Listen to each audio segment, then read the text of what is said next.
Hi, I'm Charlie Strader. I was born in North Carolina, and around the fifth grade, my parents moved to Tampa, Florida.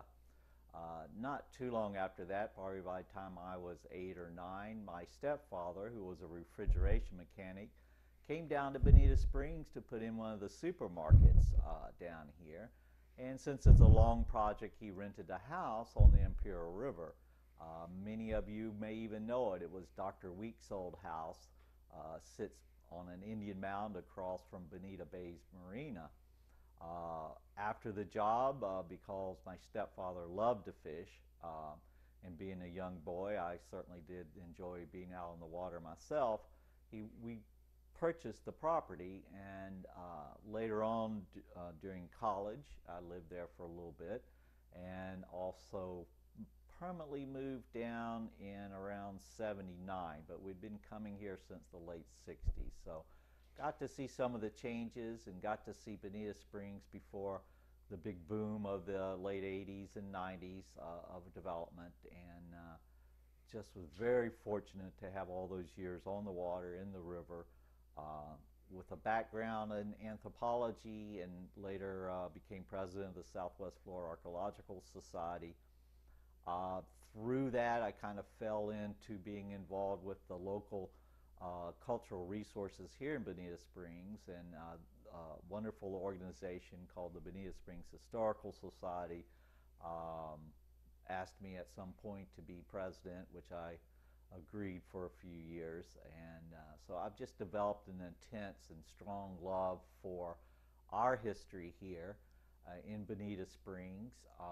It's like anywhere, it's unique and certainly should be appreciated because it is something special. If you drive up and down 41 anymore, you'll know you have to look. I just recently came from a trip from around the Gulf from Texas to Florida, and it almost got to be a joke. What state are we in? Well, what's the same chain stores and everything looks the same. But when you drive down Old 41, you can see what Florida used to look like. And when we first started coming here, that's how you got to Bonita Springs, was the two-lane road. And you would remember Basketville up in Port Charlotte area, and driving through Fort Myers didn't take that long, and then a long stretch of Estero of the cattle fields until you got to Little Bonita Springs and the Everglades Wonder Gardens at the bridge. So I've got to see both sides of Bonita Springs, I think, and I just love it here. My name is Donald Trew. Been a resident of Bonita Springs for about 76 years, and it's kind of an interesting story how I got here. I was 6 years old when my parents brought me here from, I was born in Ithaca, New York, and my father had a farm in Ithaca, and the weathers were real severe, the winters, and my mother, she couldn't cope with the cold weather, so my dad had been to Bonita Springs when he was a young boy, and he was a cabin boy on one of J.P. Morgan's yachts out of New York City, and they sailed into the Atlantic and down around tip of Florida, and they went by Miami Beach, and there was no houses or anything on Miami Beach. It was barren country, and they came on into the Gulf of Mexico, and they anchored off of Big Hickory Pass with their yacht, and they got into a dinghy, and they came up the Imperial River and searched for fresh water and vegetables and supplies, and they came to Bonita. They came up to survey in Bonita Springs, was named Survey at that time, and he said it was wild country. He says everybody carried a gun or a knife and for protection, and it was a pretty cool place, and he really liked it, and he promised himself that someday he would come back, and when he did, he sold the farm in Ithaca, New York, and he built a covered wagon trailer, and he loaded up a lot of our personal belongings, and he bought a touring car and hooked onto that trailer, and several weeks we arrived in Bonita Springs, and that's how I got here. And I was 6 years old, and my first year in school was in Bonita Springs Elementary School, and we were kind of like foreigners because they didn't really take to northern people coming to Bonita Springs, and it seems like I had to fight with everybody, in every boy in school to became so I could be recognized, you know. But anyway, I made it through school there, and then I went to high school in Fort Myers, graduated from Fort Myers High School, and later on I had a short stint of commercial fishing, and then I had a short stint of commercial shrimping out in the Gulf of Mexico, off of Key West and off of Dry Tortugas, and then I had a call from Uncle Sam to send me into the Marine Corps. And so I spent a couple of years in the Marine Corps through Korean War and back home, and I'm really in love with Bonita Springs, and I've traveled all over the United States. I've been in every state except Alaska, and I'm going to go there someday. But living in Bonita Springs has been such a wonderful place to live. It's everything you need. It's consequently we have a lot of good people and good neighbors, and it's just a nice place to call home.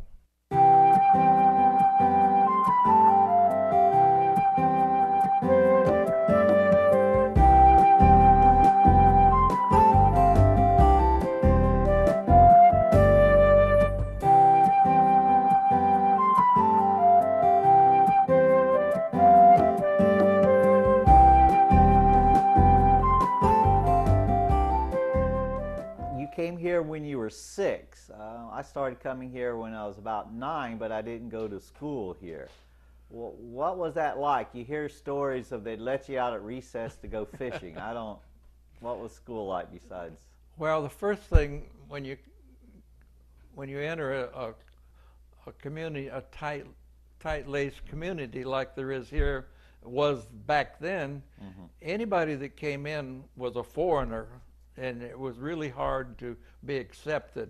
A foreigner, as in a Yankee? Yeah. Okay, gotcha. So you had to kind of prove yourself that you were worthy of being here, you know? Right. I switched schools a lot growing up too. But so would they literally call you a blank Yankee or something? Oh yeah, we were Yankees, and of course they didn't know what a Yankee was. They just knew you were not from Bonita. Yeah, that's right. Right. I learned to fight young. I had to fight, for survival, because them old country boys are rough. Well, you made it through the Marines too, so I'm not going to pick a fight with you. That's for sure. Yeah. My goodness. But you know, Bonita Springs has been good to me, and gave me a lot of good, would you say, values to live by. You know, you treated your neighbor right, you did the right thing, and you didn't abuse the country. You know, if you went fishing, you fished. You took what you wanted to eat, and that's the way it was. You know, you didn't catch them just because you could. I think yeah, that to me is wrapped up in not just rural, but small town, when everyone knows you. I mean, our good friend Byron Lyles likes to tell the story that if he got in trouble in town, his parents knew about it before he got home. In other words, everyone kind of knows everyone, so you have to so to speak, get along. And as you get older and through life here, your word means something to you because you're going to be here next year, year after that, and see that same person eye to eye. So a handshake should mean something, and Sure, and yeah. your I think that creates morals Yeah, where, I think where you're responsible for your own actions and have to face up to them. Well, Don, some of my earliest experiences here are jumping off of a rope swing into the Imperial River and swimming around when I was 10, 12 years old, and a little boating, a little fishing, that sort of thing before I got to move down here permanently in the late 70s. What were some of your earliest impressions and memories of the river? Well, the Imperial River was was our playground. All the kids, everybody swam in the river. When sometimes there'd be 25, 30 kids would meet at the river, and everybody would go swimming and have a good time, you know. And one of the later on, I guess I was probably 12, 14 years old, maybe a little bit older. Well, in the railroad, the Atlantic Coast Railroad had an elevated tower bridge, and it was about, I would say, 40 feet off the water, and we used to climb up there, which we were not supposed to because that was railroad property, you know. Right. But it wasn't in use. It was not operable, and we'd climb up there and get on top of that thing and jump off of it into the river. Well, the river was deeper then than it is now, because what's happened to the river now is for the development in the east, they've dug canals and boat slips and all this stuff, and the sand is silted down the river and filled the river up, and so it's really not as deep as it used to be. So we were all up there daring each other to jump, and this one girl was up there, Wilma Harvard. Oh, gosh. And she said, we said, if you'll jump, we will. She jumped. So you had to, huh? She jumped, and then everybody else had to jump. Oh, my goodness. And so we all made it. But anyway, I talked to Wilma a couple of years ago about this, you know, and she says, you know, I don't think I jumped. I think somebody pushed me. Oh, my gosh. Oh, yeah. So we used to all swim there. Is this a confession of yours? Yeah. Okay. All right. I don't think I touched her. But anyway, there was right by the railroad bridge, there was a dock, and it was the railroad dock, and it was a place where the boats tied up to take freight off of the freight train, and on a cart they bring the freight down to the dock and then load it on the boats. Was that where River Park is now, or on the other side where River Park right beside is? Right beside the railroad bridge. By the bridge itself. Yeah. But that bridge has caused some problems too. Back in 1950, I guess it was, that we had a hurricane and a lot of heavy rain and water, and a lot of logs and trees were coming down the river, and they floated up against this bridge, and it causing the town to flood. Hell, there was water in Bonita on the main highway. I guess there's probably 2 feet of water. It was up pretty high, and so the town people got really concerned about this railroad bridge blocking the water, you know. So they threatened to. They said, well, they sent the railroad word, if you don't raise this bridge, we're going to blow it up. Well, the railroad company came and raised the tracks up. I know the Benson's grocery store flooded, the Lyle's Hotel flooded. I think even the old Rehard store was here at that time, downtown. Lawhon store, excuse me. Lawhon store got flooded. Was that the most water you've seen flooded there? That's probably the most I've seen, but I don't recall water being in Benson's store. No, it was before my time. That was the one in 36, I believe. Yeah, I'm thinking of. We went one time. We were talking about that Thomas store, or Thomas Farms. Thomasville. Thomasville. The community. There was an old barn out there that was abandoned, and we went out there and got some sheets of roofing tin, and we made canoes. We take a sheet of that tin and roll it over, and then put a spacer in it, and put a 2x4 a log in the end of it, and beat it shut, and nail it together, and you had a canoe. And do the same thing the other end, and then we used to. Seems like there was roofing tar used to fall off of the railroad tracks, off of the trains, and we'd get that tar and plug the holes in the roofing tin because it was been nailed on, you know. So we made canoes, and we would play in the river in those canoes, you know. Wow. And yeah, well, so it was your main recreation for all the kids. There was no recreation. You made your own. Right. Yeah. And but the river was deeper then than it is now, because of the development. Like I mentioned before, the development. They dug all those canals east of town, and the sand comes down. And actually, there's people that had boat docks now. They can't even get a boat up there to it because the sand is silted in and kept them from using it. You know, so the development has really played a job on the river. Yes, you're absolutely right. I had the good fortune of living in two sections of the river. One downriver where it was nice and wide, kind of across from Bonita Bay's Marina, where that is now. Where was it? Dr. Weeks' old house on the river, yeah, where the Indian Mound is, that little higher land there. Yeah. And you know, you can remember things like when the jack came in the winter, the jackfish, you know, when they start that boil, when they're feeding, it was actually not just as wide as the whole river. It would be 2 or 3 times longer. And, you know, and then a few years later it's smaller, and a few years later it's smaller, and on down.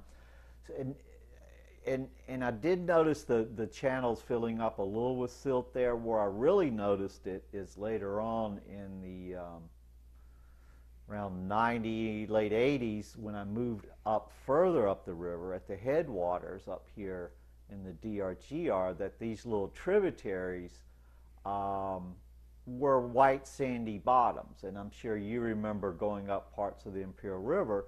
You look down, it's not black, it's dark water, but it's a white sand because you had to flow, you had to flush and keep that.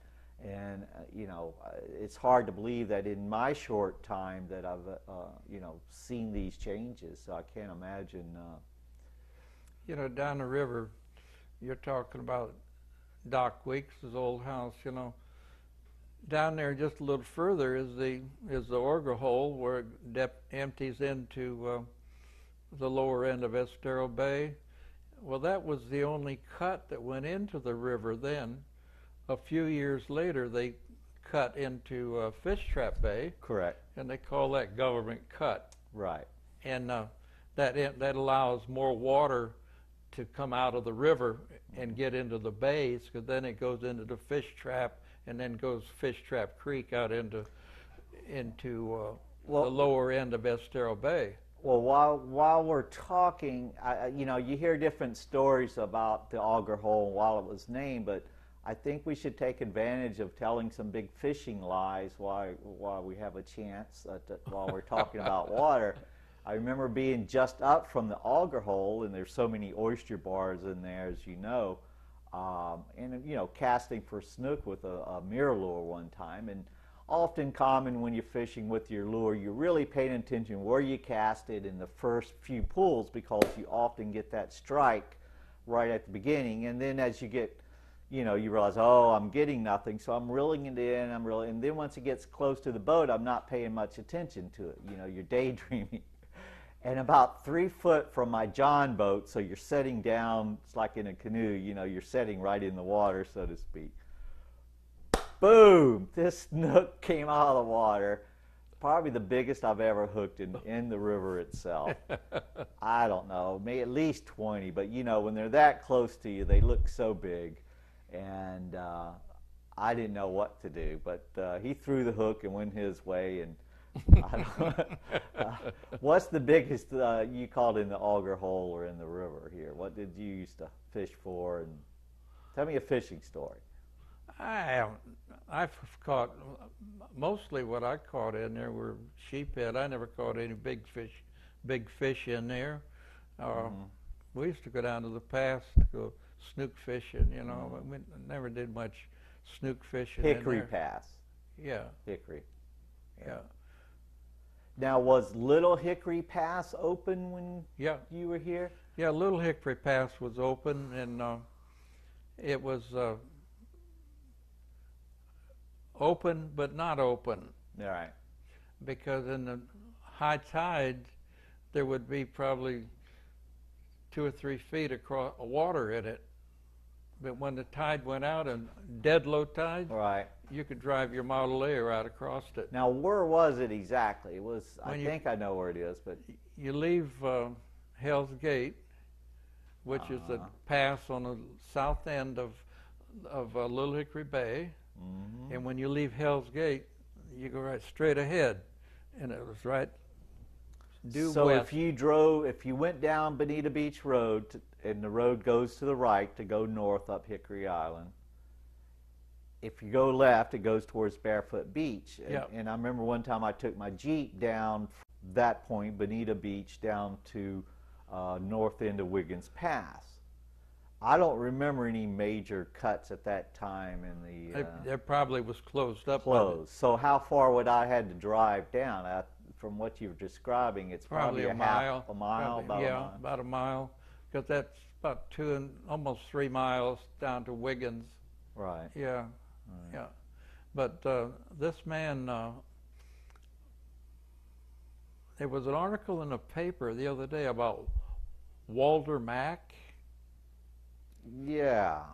From the Shangri-La, I think it was called something else at the time.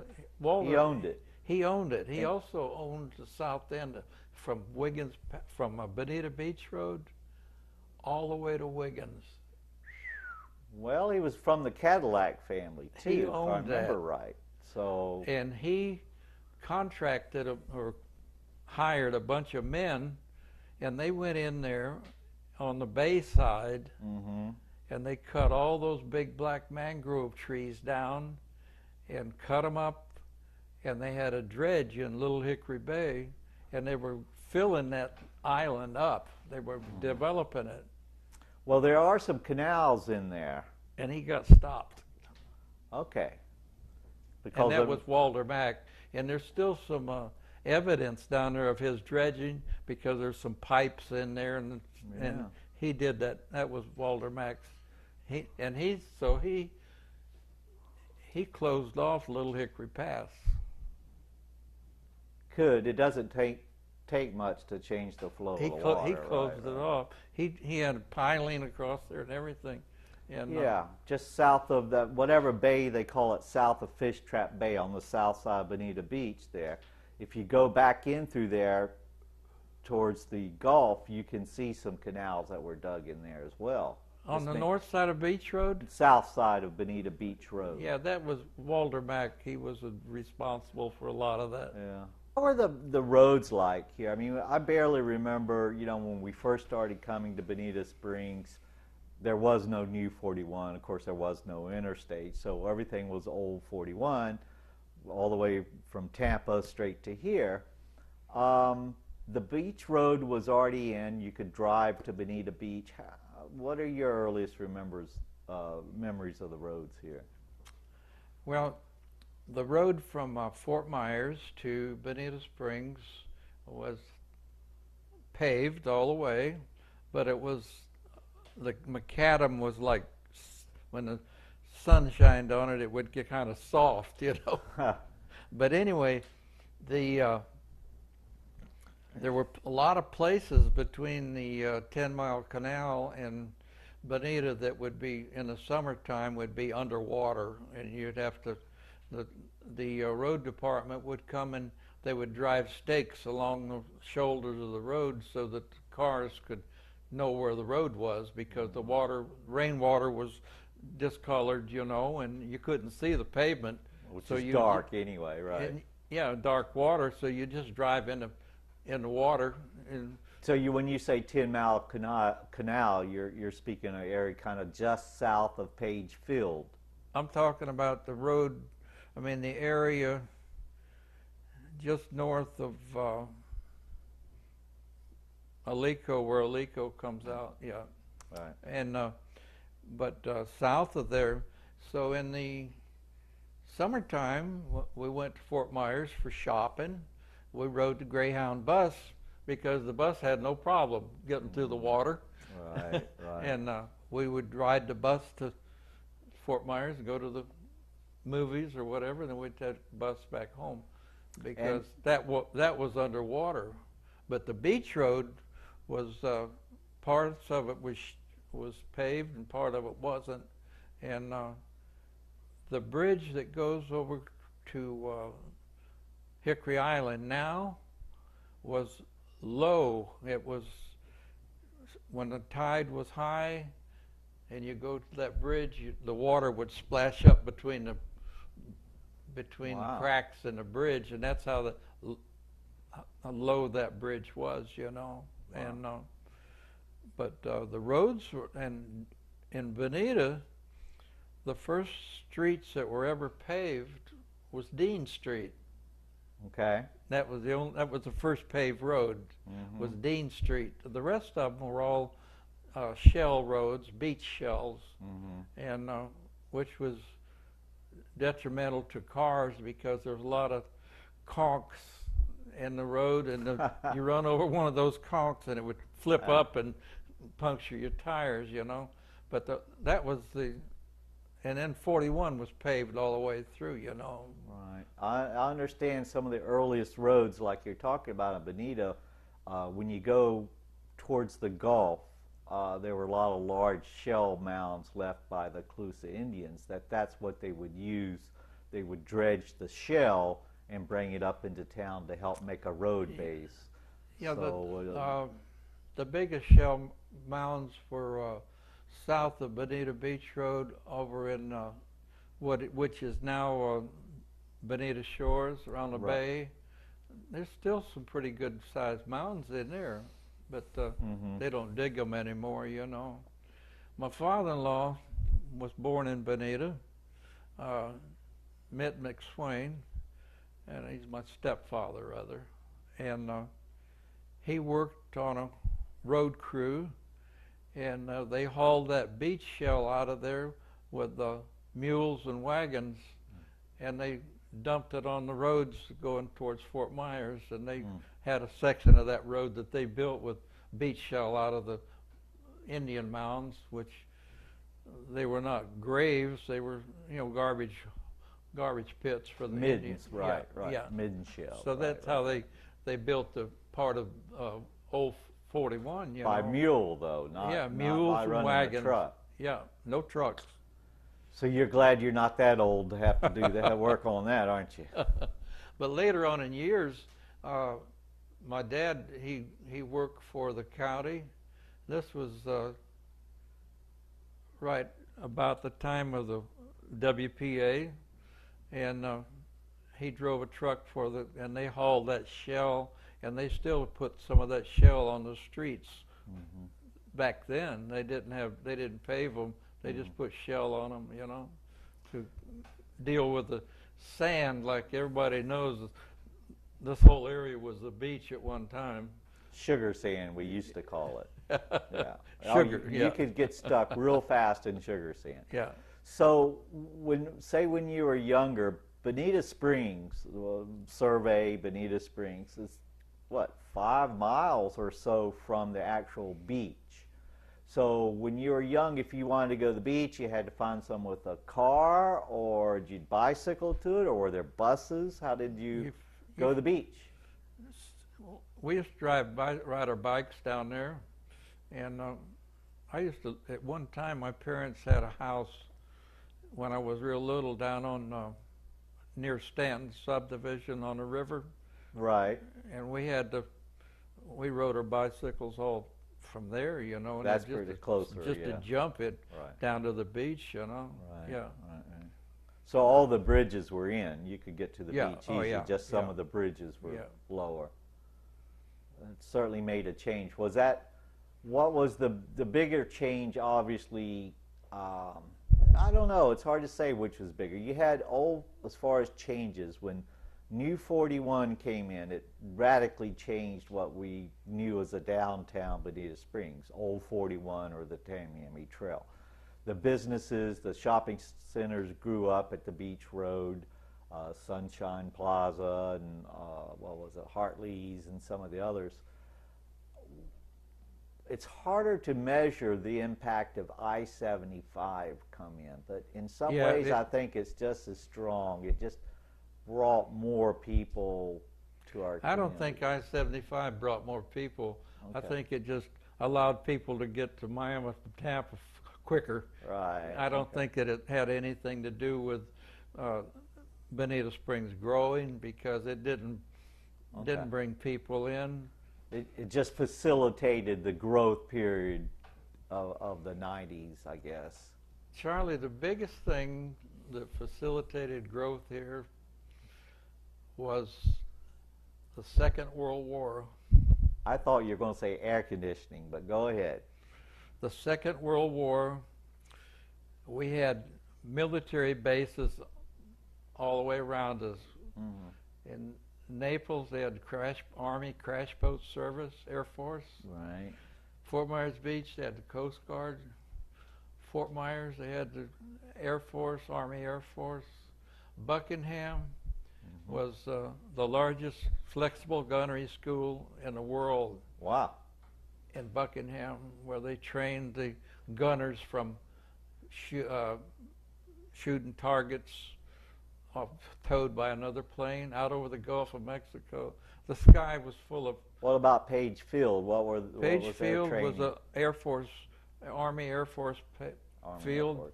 And we were influxed with a lot of military men. When they were off duty or on the weekends, they would go out to have fun, and they came to Bonita Springs because there was a lot of the young girls here and a lot of open bars, and it's a good place to go to the beach. And so we had a lot of military people, and that's when they found out about this place. When the war was over in '45, and the people and the guys went back home, they told their parents, the parents came, and that's when we got, I think that was the biggest thing. And the next thing, people say, well, city water. Well, that helped. That was another thing. It did. I really think that well, I've thought about that quite often, in the sense that during the World War II training period, etc., that you do hear a lot that the military men would come specifically to Bonita Beach and Bonita Springs, but it's probably quicker for them to go to Fort Myers Beach. So there, like you said, there had to be some other factors. It wasn't just the shortest way to the beach. They had wanted to come here for particular reasons. So, well, it was. You get right down to the bottom line. Bonita Springs was a small, sensitive, environmental place where you could go fishing, you could go hunting, your freedom to do about anything you wanted to do without any intrusion of anybody. Go picnic on the beach, have a bonfire on the beach, right? Anytime you wanted. Yeah. Right. I miss those days. Sure. When my kids were growing up, in the summertime, there was no houses or no restrictions or anything on the south end of Bonita Beach Road, of Little Hickory Island. Mm-hmm. And we would go down there with our camping trailers and our tents, and we'd set up camp, and we'd stay down there for 3 weeks and just live on the beach. And the people that had jobs went to work from there. Really? The ladies took care of the kids. We cooked like community cooking. We had a big pot we'd cook all our food in. And what time of year was this? In the summertime. Summer. Yeah, and we would, and the kids would just run wild. I mean, they had a good time, you know. Sure. Yeah. Sure. Do you remember seeing many of the fiddler crabs back then? Oh yeah, lots of hordes of them, thousands of them. Just as big as areas as this house. Just Nothing swarm. but, It was yeah. amazing to see. Yeah. Just a wash of color, all the orange in there when the sun. What's would hit. happened to those, I think, is development is taken over the country where they were, you know. Habitat loss, Yeah. I guess. Right. Yeah. Right. So things have changed considerable. I mean, for me, it's like the old timers say, well, they ruined us. They ruined the place. Well, the overriding factors we still have. We still have good weather in the winter, and we still have a beach. We still have water. So, I mean, there's reasons to still live in Bonita Springs, but I miss a lot of the way it was as well, obviously. Well, like I said earlier in one of the interviews, that I've been all over the United States, every state in the Union. I've been to foreign countries, and this is the best place to live, even with all the city's restrictions and all their crap. Why, it's still a better place to live. I'll have to agree with you. I've been fortunate to travel some myself. I do international travel, as you know, for my business, and love going to see other countries, love the visit, but this is home in the sense of a great place to live. It's just, we're so fortunate to be here. We really are. You know, you go from, like in the wintertime, you got a little cold weather here. Mm-hmm. You go north, and you go to Fort Myers, and it's cold. And it is. Now. Temperature's colder in Fort Myers. I thought the line was around Sarasota, generally. But it's colder. North of Sarasota. Colder in Fort Myers than it is here. And if you go east, you go to Immokalee, they get cold over there. Yeah. So we're in a good spot. I couldn't agree more, and that's one of the reasons I joke with people I'd move somewhere else if there was somewhere else to go. There's really not much further south than us here on this coast. I don't want to go. I don't want to live in Miami or the Keys. So if you would like to live in warm weather, this is pretty much it. You see, when I went to school in Bonita Springs, there was no air conditioning. Lunchroom was a place, a bunch of wooden benches and tables.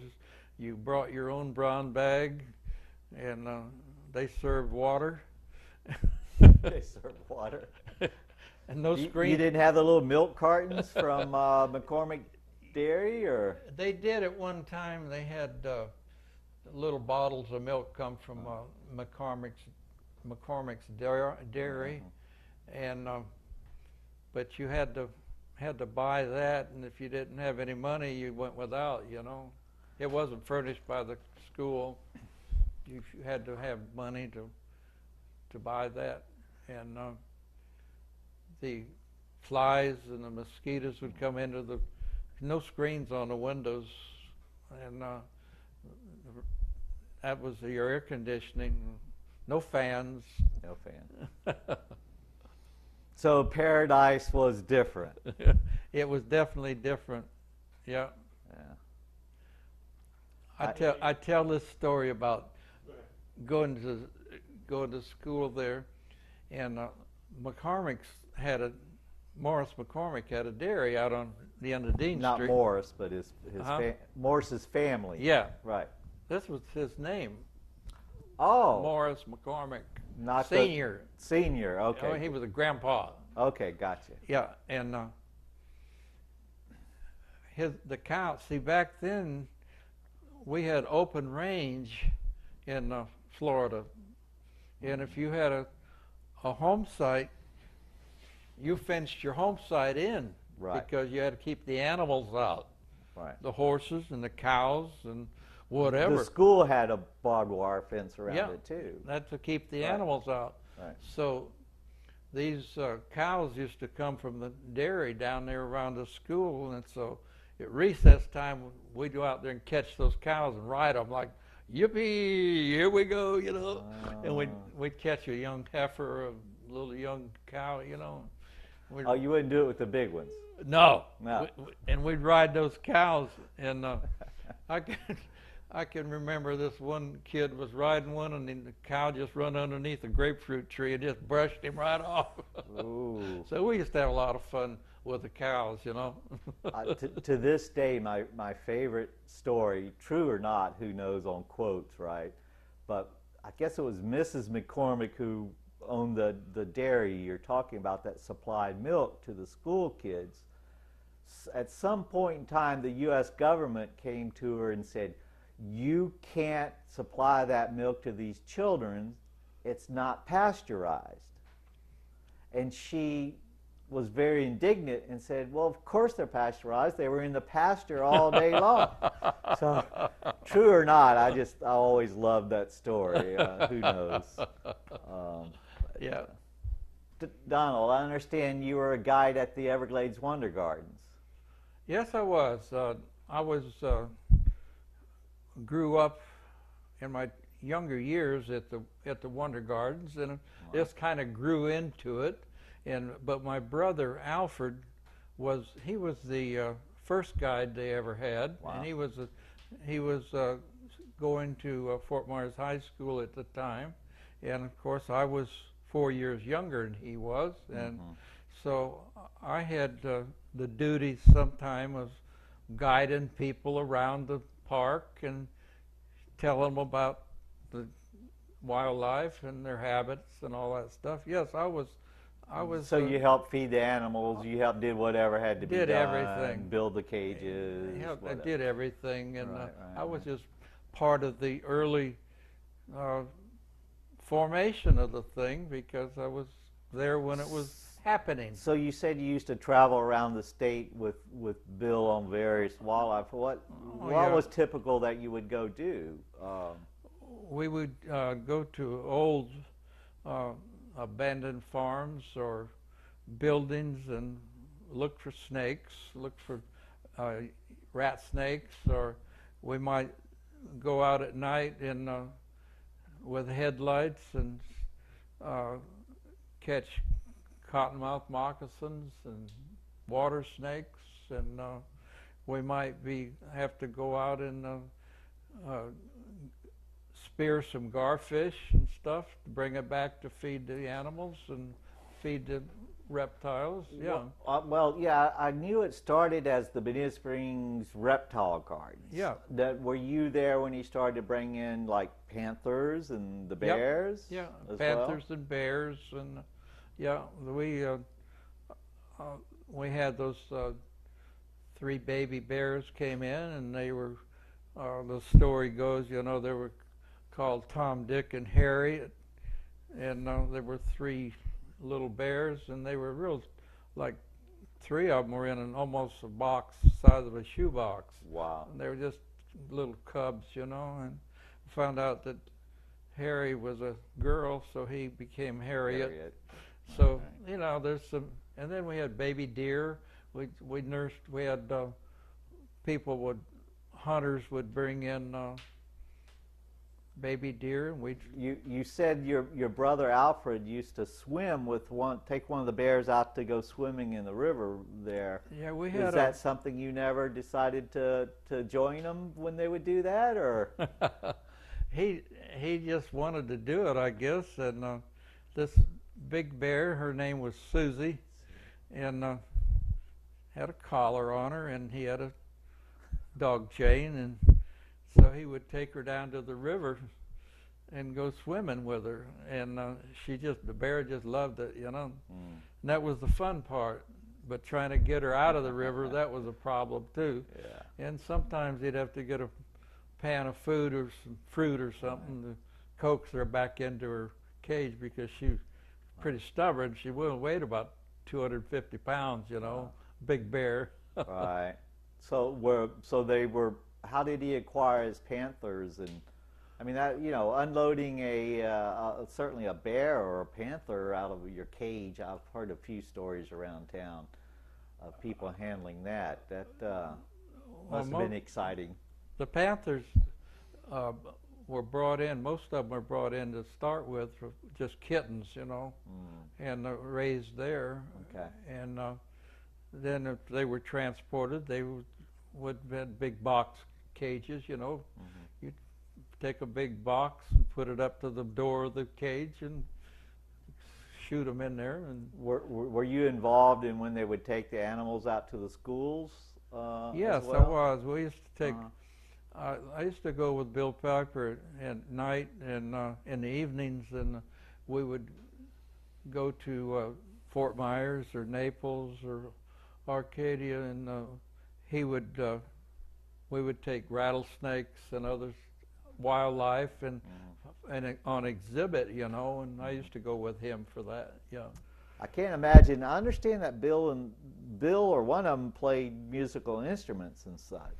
Well, Bill Piper played a guitar. He was quite a guitarist. He was real good at it. Yeah. And I thought he lost a thumb too, and he had to give it up. He lost a thumb to an alligator, but that didn't stop him. Okay, good. But the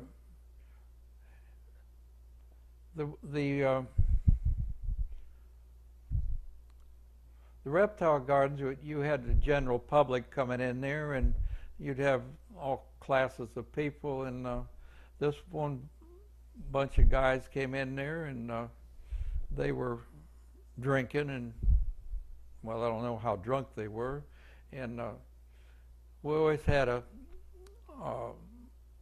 hook stick by the pen there to pull the plugs on and to fish out any trash that got thrown in there, you know.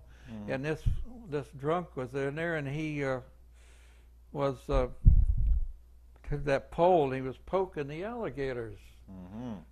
And Lester come by, and he says, "Hey, don't do that," and walked off. And the guy went back, and he was doing it again, and it really made Lester mad.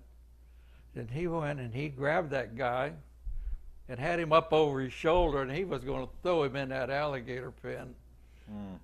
And Bill come along, and I can hear it now, yelling, Don't do that. Lester put him down. And it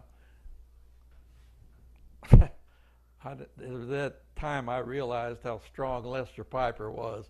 He was much of a man, I tell you. He was a hero. And they got to live pretty long lives too. Yes, both they did. Of them Yeah. did. Yeah. Now, which one got into cattle? Bill, and Bill he moved down to Mockley Road down here. Yeah, he bought area. He got into real estate and bought land. Bill Piper at one time owned Palm River. He owned Palm River, and he run cattle on it. He owned 23 sections of land. The family did. Yeah, but that wasn't part of it. Oh, okay. And then he sold that, and then he bought out on the Mockley Road at Mule Pens, and he bought land out there, and that was, I don't know how many sections there, but they owned that together. Yeah. Donald, as always, it's a pleasure chatting with you. Good to see you again. It's been fun. I enjoyed swapping some lives with you, and hopefully we got a few little truths in there here and there. Yeah, well, you know, all stories have to have a little humor into them, you know. Yeah, well, you're the man to talk to. I think you know where all the bodies are buried here in Bonita, so I always appreciate it. So goodbye. Thank you for listening to some stories about early Bonita Springs and our history here.